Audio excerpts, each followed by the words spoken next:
The big bark, listen up dog owners, it's for you, all you canine lovers. It's your favorite podcast, The Big Bark, with your host Darragh and canine co-hosts Bruno and Milly. The Big Bark. Welcome to another episode of The Big Bark, the show where we are crazy about your dogs, our dogs, and dogs everywhere. I'm your host, Darragh, and joining me as always are my canine co-host Bruno Milly, who are too lazy to actually come in front of the computer and in front of the microphone as always. So the last few weeks have been a bit crazy. New episode after new episode, week on week, so it's been kind of tiring as well. But we've had great feedback from our last few episodes. We had Cheryl Matters from Fetch Date in Indiana and bestseller of Leashes and Lovers on with hers there 2 weeks ago, and we had Annie Grossman from the School of Dogs last week. Now this week we are back on Irish soil again, and we are absolutely thrilled to welcome back. He's been a guest on the show back in Christmas 2020 for All Over for Christmas. He is one of the ambassadors for Madra. You may know him from Ireland AM or the RTE TV show, and it's an absolute honour to have this awesome man here today who does so much for animals across Ireland, Pete Wedderburn. Pete, welcome to The Big Bark. Thanks very much for having me back, Darragh. Great to be here. Absolutely, like him. Pete, you have your own podcast that goes as well. Yeah, we do indeed. We've taken a bit of a summer pause on that. We'll be starting again before too long. Yeah, that's with Petfixclub, which is my website.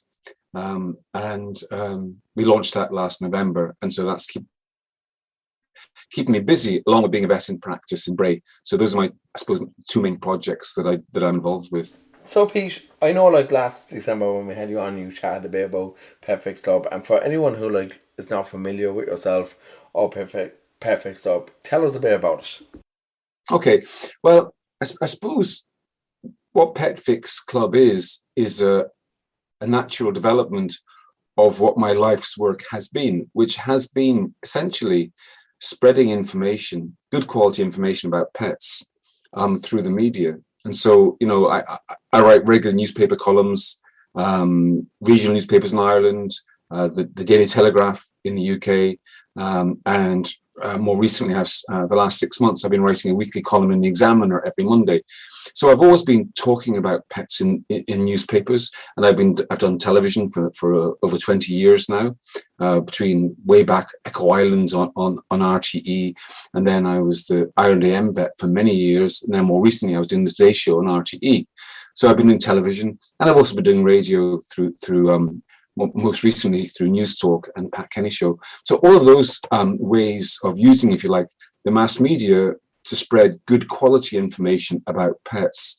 And so really, I guess I realized that just in the same way that all of the other sort of representations of information have changed from traditional models to using the internet, whether it's movies being streamed, or whether it's newspapers going online, or whether it's podcasts like this, everything has gone through the internet. So I decided to set up, if you like, a website that did my job of working as a vet in the media, but through the internet, through a website.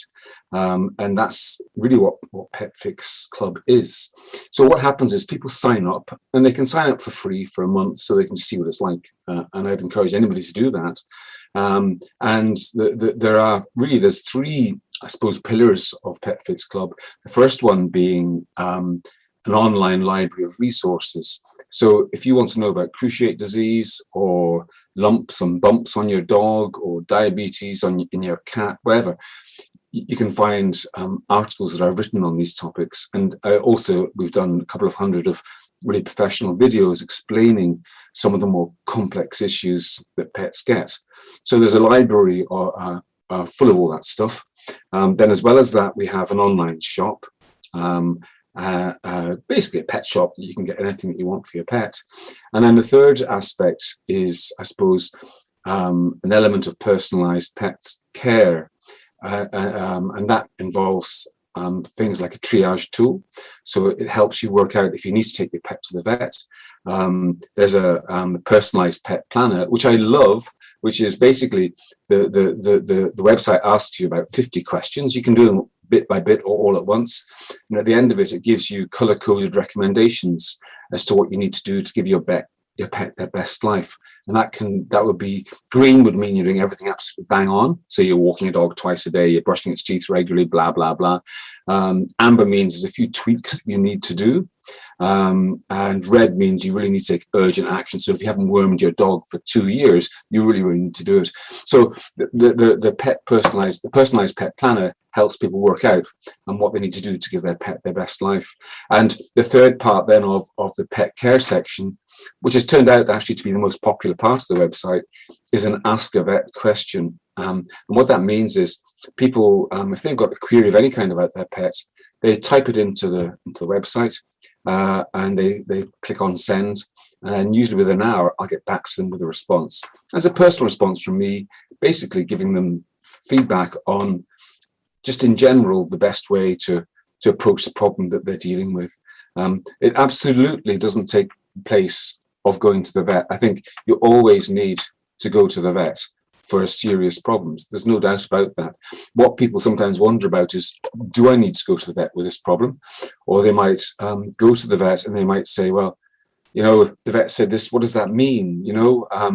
Because vets, we're all busy as vets, and sometimes it's difficult to give everybody all the information that they want to know in a 15-minute consultation. Or they may come home from the consultation, they might go, what was that about again? So I basically help people fill in the gaps of knowledge. And sometimes that's just for my own knowledge.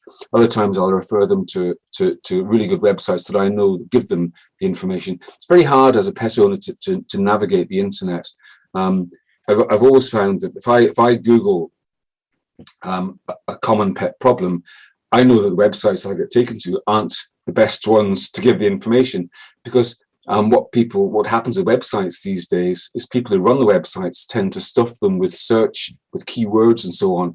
And so the websites that come up to the top tend to be ones that people have invested in making them popular. And often that's because people want to sell something.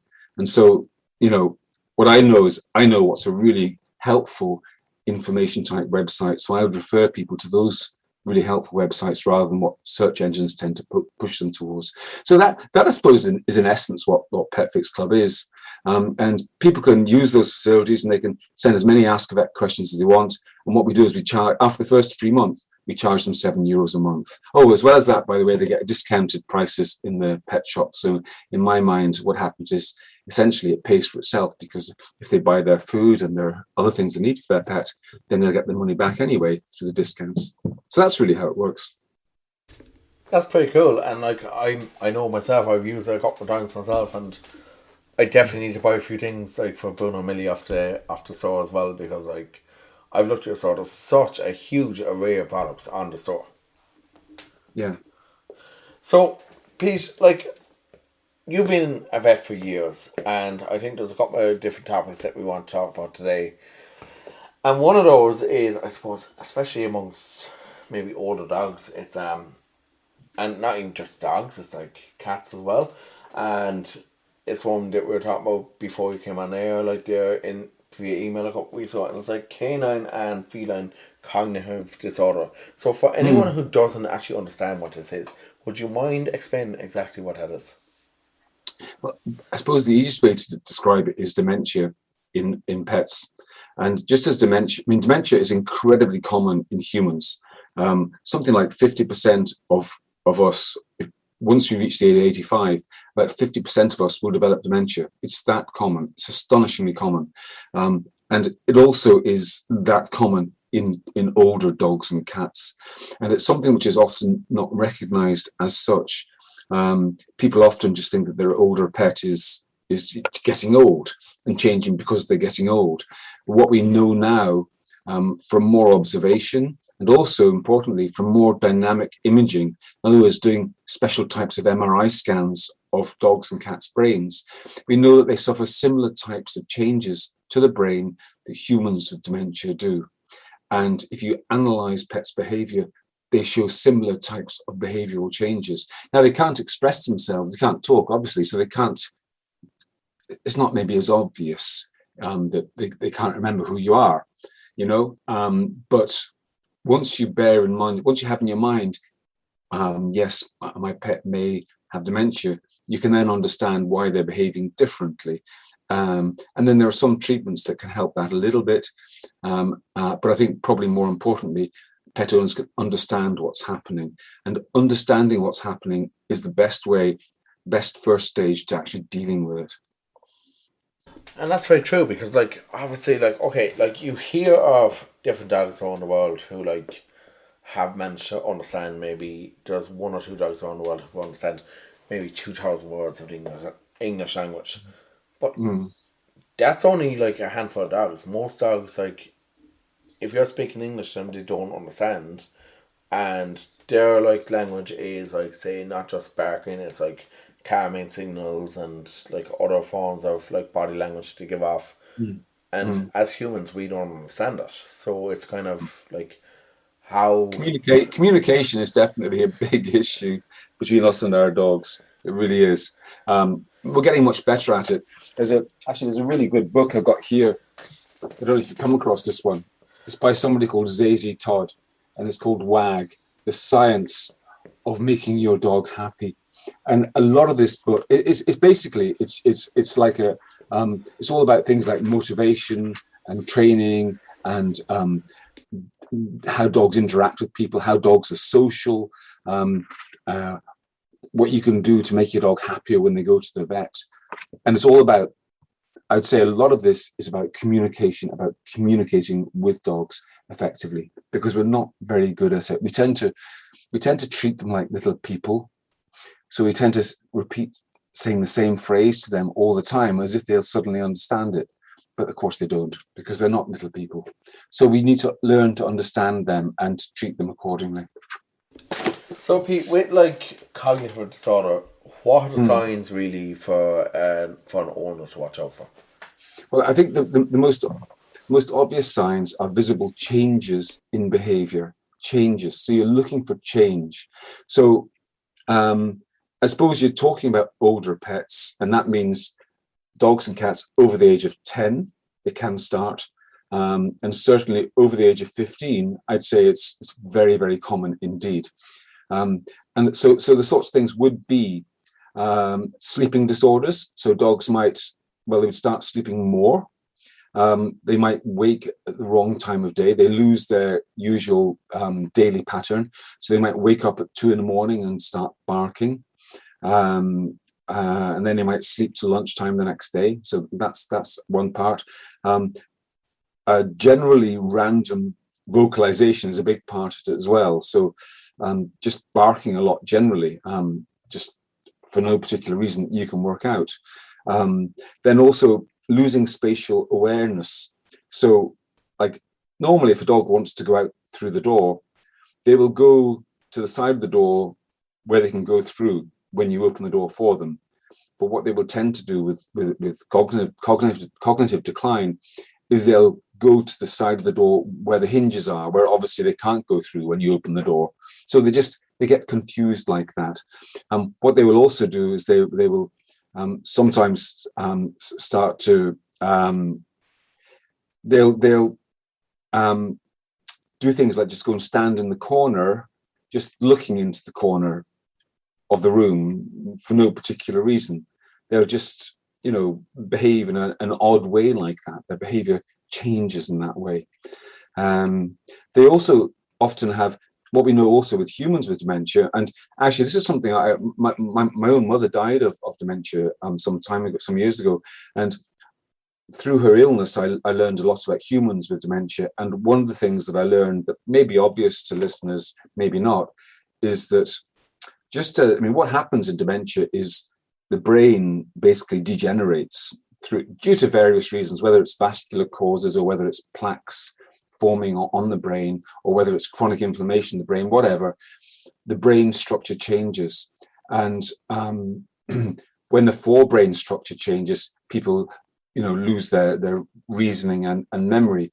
But also, if structures of the brain that control our movements degenerate, then we have difficulty moving. So a lot of humans with dementia have severe mobility problems, and they end up eventually confined to bed because they can't walk anymore. So the same thing applies in dogs, that they have movement issues as well. They can't move like they used to move around. So they might stumble, they might have difficulty negotiating steps, not because they've got arthritis, which is what people might think, but because they're just not able to move their muscles in the same way. So that's another big part of it. And then another area is eating. Their eating habits change. They might not want to eat, or they might even eat ravenously and hungrily. They might lose the usual control that the brain has on appetite, and so that can change as well. I think the most difficult thing for owners is that I think that dogs do stop remembering who their owners are, just like humans with dementia forget. So do dogs. And so what owners will find is that a dog will just have a sort of distant view in their eye, and they won't respond to their owners in the same way as they used to.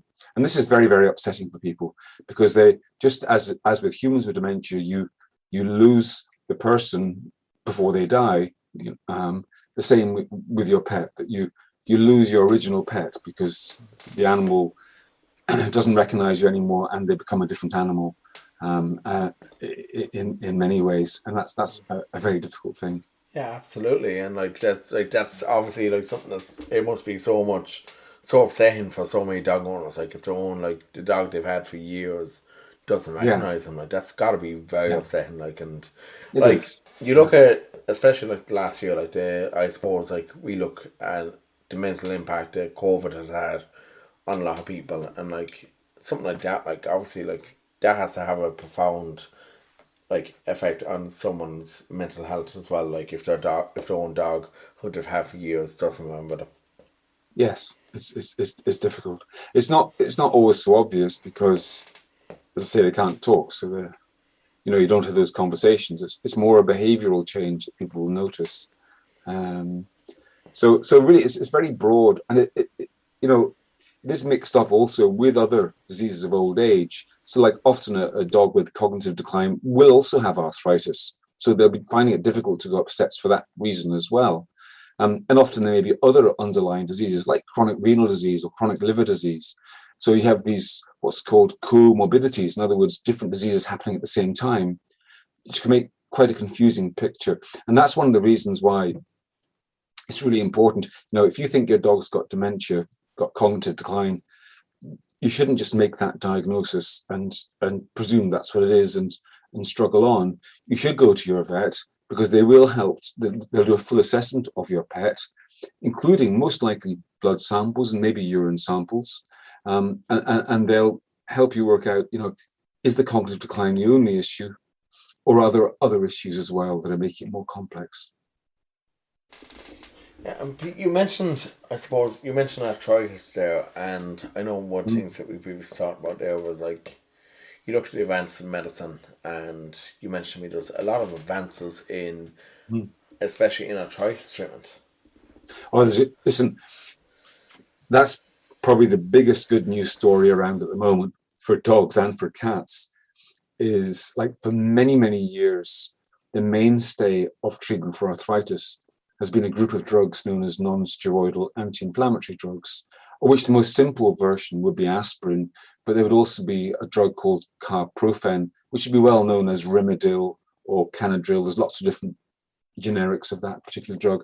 Another well-known one is meloxicam, and again, the well-known brand would be Metacam, but there's lots of other versions of it. So for many, many years, those drugs, they're really, really good at removing pain and inflammation, and they have given many dogs many years of good life. There's a small downside, well, it can be a very big downside, is that they can affect the liver and kidneys. And they don't usually, but there's a risk of that. But nonetheless, they're great drugs. But what's happened this year is that a brand new way of treating arthritis was launched in the springtime. And the brand name is Librela, and it's an injection that's given once a month. And what it is it's something called a monoclonal antibody. And so what that means is that it's an antibody against a particular chemical in the blood called nerve growth factor. And what nerve growth factor does essentially is carry the pain sensation from the joints to the brain. So if you're giving a dog an antibody against that particular chemical, then the dog may have joints that are producing this nerve growth factor, but the nerve growth factor has been eliminated, and so it doesn't get to the brain, so the dog doesn't feel the pain. And so basically, you give an injection once a month.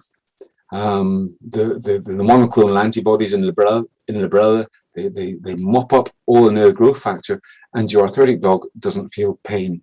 Now, as well as that, there is some actual anti-inflammatory effect as well, additionally, because nerve growth factor promotes inflammation. So there's an extra aspect there as well.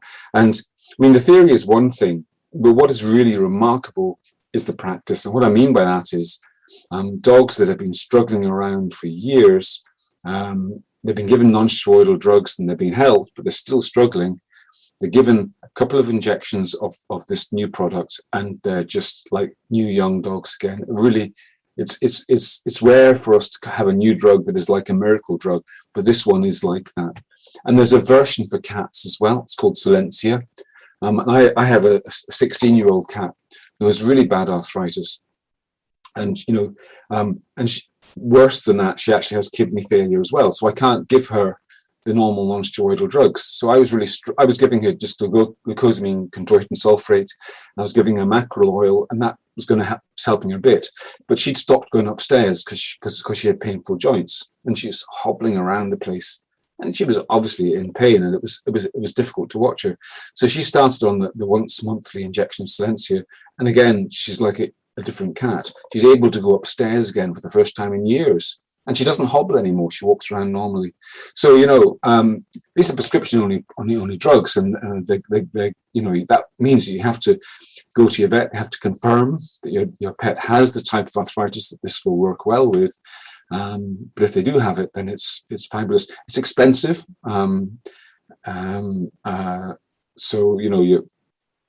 Let's say if you have a Labrador with arthritis, it might cost you 15 or 20 euros to treat them with non-steroidal drugs every month, 15 or 20 euros a month. Whereas with the monoclonal antibodies, you're more likely to be, 80, 90 or 100 euros a month, something like that. So it's much more expensive, but it is dramatically better for a lot of dogs. And the side effects seem to be almost non-existent, So anyway, that's just an example, and I'm glad you brought it up because it's very new and it's very important for people to know about this, to talk to their vet about it if they think their pet may benefit from it. That's incredible, Pete. And I just think in general the advances that are there in medicine, not just for humans but for dogs. I've recently been reading about Gregory Burns over in Emory University in the US, who's doing so much experiments over the last number of years, putting dogs while they're away through MRI scans and just measuring the amount of activity that's going on in their brains. You go back 20, 30 years, you wouldn't have thought that any of this, I suppose, medical advance would have been there for pets. Yeah, no, there's no doubt that we can do so much more for pets now. I mean, the downside of it is that it makes going to the vet much more expensive, because 30 years ago, with some problems, you go to the vet and they would kind of say, well, I'm afraid there's not much we can do here. Your pet's life is limited. Whereas now they'll say to you, well, we can do MRI scan, we can do complex spinal type surgery. We may be able to fix this problem. But you're going to spend 5, 6, 7, 8,000 euros on doing that, and so this is the challenge to the science, is that it means that then people have a choice, but the choice often involves a lot of money, and that's can be difficult to write. Absolutely, but even at that, when you look at the amount of different pet insurance policies out there nowadays, I spoke with John from Tree Vets here in Limerick a number of weeks ago about different pet insurance policies, and like, I myself, I have the pet insurance for Bruno because like he was young enough when I got it. Millie, unfortunately, when she came to us, she was too old to actually be taken on as a first time patient. 7 years is usually the cut-off time. Yeah, she was about 8 at that stage when she Yeah. came to us, and like, but it's such a huge benefit to It have really pet is. insurance for your own peace of mind. Yeah. Basically, people tend to take out pet insurance in the hope that it's going to save them money. I don't know if it does say, on average, it doesn't save people money. It doesn't save money. You may be, it's kind of bizarre in that if you're unlucky, your dog gets some awful problem, then you will save a lot of money because, if your dog breaks a leg and it's, you wouldn't wish that on any dog, but if they do, you can afford the very best treatment because the insurance company is going to pay for it.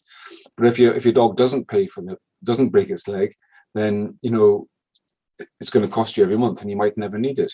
But what it does buy you is peace of mind, and that's the key thing. People sometimes say to me, "Well, why don't I just put the same amount as the insurance premium in the bank every month and save it? And then I got a war chest so I can pay for my pet's treatment when they need it." And yes, it is possible to do that. But the downside of that is that it'll only work if if your pet has many years of good health and then they get sick or have an accident. But if you start to save up money and your dog breaks a leg when they're a year and a half old, it's not going to work. So I think pet insurance it's not a high margin business to be in. And what I mean by that is that I think that it's a fairly honest type business. In other words, they take everybody's money's in. They take a markup. I don't know what it is, whether it's 5% or 10%. They take some of that money, but most of the money goes back towards helping animals who need help. So let's say, you might pay €20 a month for your pet insurance, and you have to remember that that's not money which the company is just taking and having as profit. They're probably taking €2 a month or something and having it as profit, but €18 is genuinely being redistributed to other pets that actually need it. So I think it's a great concept, and yes, it can be expensive, but the point is that really good quality veterinary care is very expensive. There aren't cheap ways of doing the exciting latest medical investigations and treatments. You just can't do it cheaply any more than you can in humans. Yeah, definitely agree. Now, Pete, I suppose the last thing I want to talk to you about today is it's something that I've seen myself in dogs over the last with the rapid increase in climate change. Like, dogs have become more prone to like skin issues, and I suppose particularly like even in the last few years, dogs are become more prone to skin disease. Maybe. I'm not sure if it's becoming more common than it used to be. It's always been a big issue. Skin disease has always been problematic. So what's like, say you have a dog with like skin infections or with skin disease, what's the best way for an owner to deal with it? Well, what I'd say to people is that the best answer is to go to Petfixclub and look up skin disease, and you'll discover really detailed explanations of all this stuff, because it is quite complex. But then again, it's also very logical and straightforward. So you've got a dog that's got itchy skin. You go to your vet. Now, often what the vet may do is simply say, well, we're going to give your pet some medication to stop the skin being itchy. Because often, if a dog gets itchy skin, they start to scratch themselves. By scratching themselves, they actually make it worse. They damage the skin with their claws and by nibbling it. So if the vet gives medication to take away the itchiness, then your pet will stop itching in many cases. And if they stop itching, then the skin will get better. And then that's the job done. Then, so often vets may do that as a first approach. But if the skin comes back again, being itchy a second time, then that's when you really need to investigate things. So how do you investigate skin disease? Well, the first thing vets would do is they would rule out parasites. Fleas are incredibly common. Even if you don't see fleas, fleas can cause itchiness under the surface, just in a hidden way. So ruling out parasites, not just fleas, but also mites. And these days it's done very easily by oral medication. We can give a dog a tablet, and we know that it's going to eliminate fleas, it's going to eliminate the different types of mites that dogs can get. So it's quite straightforward to rule out parasites. So that's the first thing we would do. We would often also want to rule out food allergy. Food allergy probably causes something like 20% of itchy dogs, 20%. And there's no test for that. There's no effective blood test for food allergy in dogs. The only way you can diagnose it is by putting them on a trial diet. And that means giving them,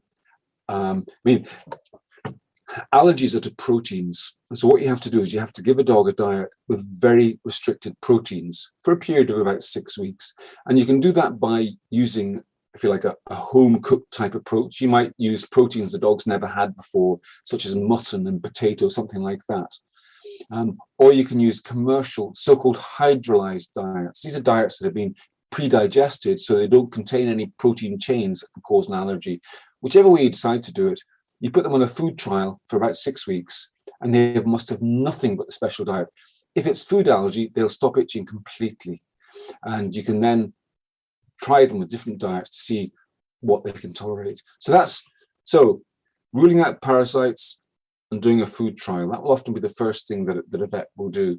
And what they will then do after that, it gets more complicated.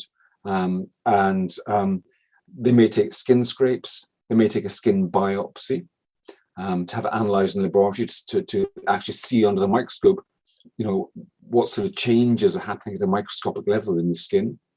Or they might give trial therapies. They might.